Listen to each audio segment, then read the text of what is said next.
The advice that we've been giving candidates is, well, to be consistent, to consistently be out there, right? But before you do all these steps of applying and reaching out to your network, you need to make sure you do like the pre-steps.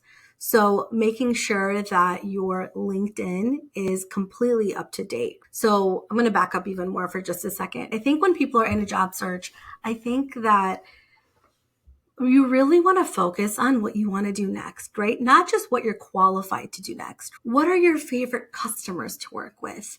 What is your favorite industry to work with?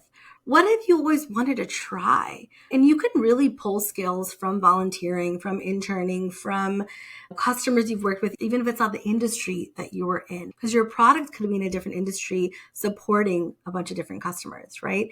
So really thinking about where that looks and what you want to do next. Once you kind of have that figured out, making sure you're highlighting that on your LinkedIn, on your resume, and even having like multiple different resumes. You might have a resume focused in one industry and another focused in another industry, and that's completely okay because you want to highlight what you're really good at.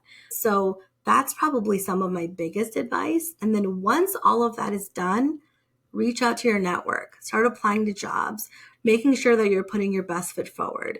Because as soon as you start networking or you start applying to jobs, the first place they go is your LinkedIn. So if that's not up to where you want it to be or highlighting what you want it to highlight, you're just doing a disservice to yourself. So I would say that is some of my biggest advice, making sure all your pre-work is done before you're doing all of the work, the hard work to get a job, and then just be as consistent as possible.